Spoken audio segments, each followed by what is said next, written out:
नमस्कार साथियों, स्वागत है आपका मेरे चैनल। दोस्तों नेक्स्ट वीडियो लेके आ रहा हूँ। वीडियो होने वाला है class 6 civics chapter 3, that is the government. Now chapter को स्टार्ट करते बिना वेस्ट करे टाइम तो चलेगा। इस कहाँ तक हम लोगों ने पढ़ लिया था, बिल्कुल अभी स्टार्टिंग करने जा रहे हैं इस चैप्टर की।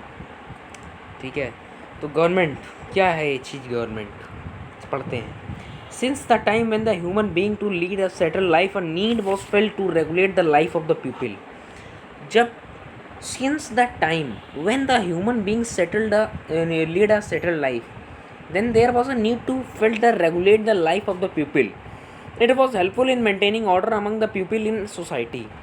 Gradually, with the passage of time, some more regulations were made as the civilizations progressed a lot. तो क्या कह रहा है, since the time when the human being to settle a life, एक ऐसा समय था जब आदमी बहुत ज़्यादा एंशिएंट था। एक ऐसा समय आया जब कुछ मॉडर्न हो गया। एक ऐसा समय आया जो कि मेडिवल पीरियड था। एक ऐसा समय था जब वो मॉडर्न हो चुका था। तो ये जो कहानी है ये मेडिवल पीरियड से मॉडर्न पीरियड तक की है। तो the human being to lead a settle life, अब जब मॉडर्न हो गए हैं तो इसका मतलब उन्हें एक और अच्छी लाइफ चाहिए। अभी तक वो सहते आ रहे हैं दुनिया भर की कुरीतियाँ, दुनिया भर के वादे, दुनिया भर की असमानताएँ, दुनिया भर के कुसंस्कार, ये सब जो समाज सोसाइटी में ये सब जो चीज़ें हैं, इन सब से अब वो मुक्ति चाहते थे। तो क्या लिखा है, the human began to lead a settle life. जो ह्यूमन बीइंग थे वो सेटल लाइफ में लीड हो गए थे, मतलब सेटल लाइफ में आ चुके थे। मतलब जैसे ही क्या कहते हैं, ये समय बदला और समय बदला, उसके साथ बहुत सारे चेंजेस आए। इन चेंजेस के साथ लोगों के जीवन में भी चेंज आया और लोगों ने अपनी एक नई लाइफ को सेटल कर लिया। A need was felt to regulate the life of the people. A need was felt to regulate the life of the people. और ऐसा लगने लगा था, अ नीड वॉज, ऐसा लगने लगा कि अब आवश्यकता हो चुकी थी लोगों के जीवन को बदलने की। लोग अपने जीवन में, देखिए अभी क्या है, एंशिएंट से मॉडर्न आना आसान होता है, लेकिन एंशिएंट आइडियाज़ को छोड़ के मॉडर्न आइडियाज़ को पकड़ना मुश्किल होता है। यही कहने का मतलब है कि लोग तो मॉडर्न हो गए, लेकिन अब बारी थी उनके आइडियाज़ को मॉडर्न होने की। उनको अब हटाना था, उनको अपने एंशिएंट आइडियाज़ से मुक्ति पानी थी और अपने मेडिवल यानी कि अपने नए नए विचार, मॉडर्न टेक्निक्स से आगे अपने बढ़ना था, अपने मॉडर्न टेक्निक्स के से अपने को आगे बढ़ाना था समाज में। और ये मॉडर्न टेक्निक से कैसे आगे बढ़े, इंडस्ट्रियल रिवॉल्यूशन से बढ़े। अब आगे बात आती है उसकी। It was helpful in maintaining order among the people in society.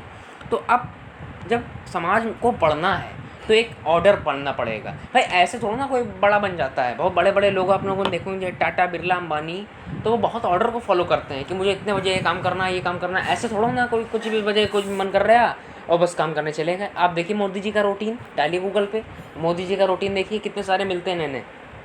तो वही कहने का मतलब है कि एक ऑर्डर की बहुत आवश्यकता होती है कि एक ऑर्डर, यार इतना काम मुझे ये करना है, इतना काम ये करना है। तो ऐसे एक ऑर्डर पर जब आप चलोगे, टाइम फिक्स करके, इतना मुझे काम, इतना मुझे खेलना है, तो आप क्या कहते हैं, अच्छे नागरिक बनोगे और अच्छे नागरिक के साथ साथ अपनी सोसाइटी को भी एक अच्छी सोसाइटी बना सकते हो। तो gradually with the passage of time some more regulation were made as the civilisation process lot. और जैसे जैसे ये समय बढ़ता चला गया, सिविलाइजेशन आती चली गई, वैसे वैसे ये समाज में बदलाव होते चले गए और बदलावों के कारण लोगों के जीवन में बदलाव पड़ा और इसके कारण सोसाइटी भी पूरी चेंज होती चली गई। Today we have human population with a variety of the people having different mindset. आज हम एक ऐसी समाज में रहते हैं जहाँ डिफरेंट डाइवर्सिटी के माइंडसेट के लोग रहते हैं। सबकी अपनी अलग अलग विचारधाराएं हैं।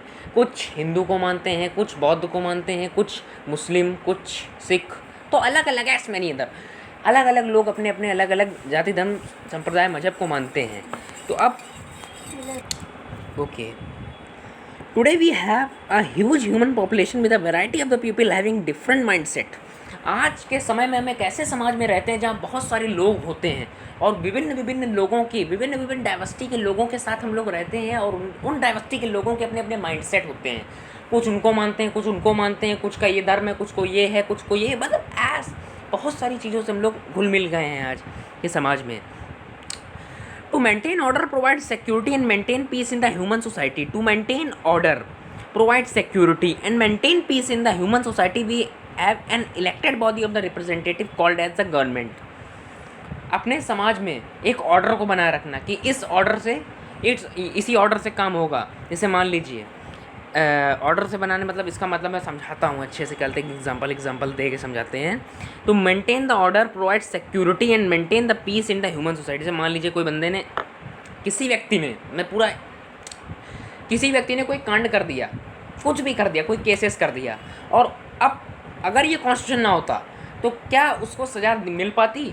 अगर ये कॉन्स्टिट्यूशन ना होता कि तो क्या ऑर्डर बन पाता? लेट सपोज ये बंदा है कोई, इस बंदे ने दोनों ने एक ही क्राइम करा है।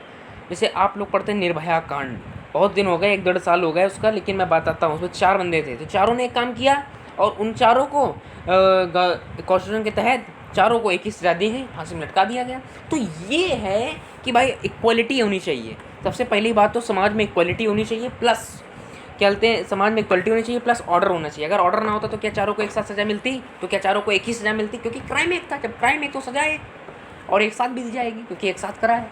तो यही कहने का मतलब है कि अगर आपको ऑर्डर बनाना है भाई, देखिए अगर आपको समाज में, देखिए आप क्या ज़रूरत है ऑर्डर बनाने की? आप देख लीजिए, दिस ऑर्डर बनाइए, एक बंदे ने क्राइम कर दिया याला, और दूसरे बंदे ने भी अगर यही वाला क्राइम कर दिया, और आप इस बंदे को कम सज़ा दे रहे हो, इसको ज़्यादा सज़ा दे रहे हो, तो फिर ये वाला बंदा जब जेल से छूट के आएगा ना, तो इस बंदे का नामो निशान मिटा डालेगा।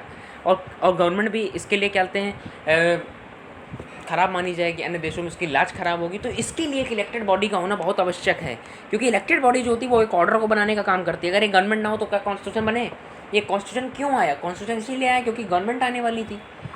लोगों को पता था कि अब जब ये हमारे यहाँ से जब ये अंग्रेज जाएंगे तो हमारे यहाँ सत्ता आएगी, और देखिए प्रधानमंत्री बने भी हमारे। तो लोगों को पता था कि ये होगा, तभी लोगों ने करा। अब जब पता ही नहीं तो करेंगे कैसे? लोगों के मन में माइंडसेट था, क्योंकि भावनाएं ऐसी थीं।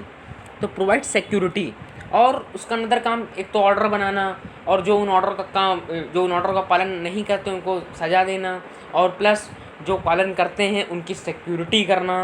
या फिर जो लोग, जैसे जिन लोगों ने मतलब नहीं, जैसे लोगों ने कोई भी, जैसे मान लीजिए कांड कर दिया और वाला बंदा छूट के भाग गया, तो अब समाज के विभिन्न लोगों को उस बंदे से क्या कहते हैं, बचाना, ये भी काम होता है। जब provide security, maintain peace in the human society.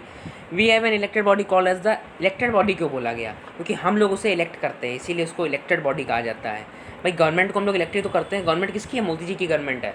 कैसे? इनडायरेक्टली इलेक्ट करिए, एक डेमोक्रेटिक गवर्नमेंट है। अब डेमोक्रेसी का अलग कॉन्सेप्ट होता है। The government take care of the need of the people in the various ways and means. जो गवर्नमेंट होती है वो take care of the needs of the people in various ways and means. जो government होती है वो take care करती है, मतलब टेक केयर माने होता क्या है? देखभाल करना, of the needs of the people in various veg. और बहुत सारे तौर तरीक़ों से गवर्नमेंट जो होती है वो अपने समाज सेवा के लिए अपने विभिन्न तरीक़ों से समाज को समाज सेवा प्रदान करती है।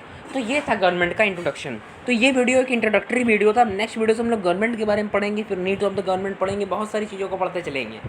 तो वीडियो अच्छा लगा हो तो लाइक करें, शेयर करें, सब्सक्राइब करें। चलिए दोस्तों, मिलते हैं नेक्स्ट वीडियो में, तब तक के लिए गुड बाय।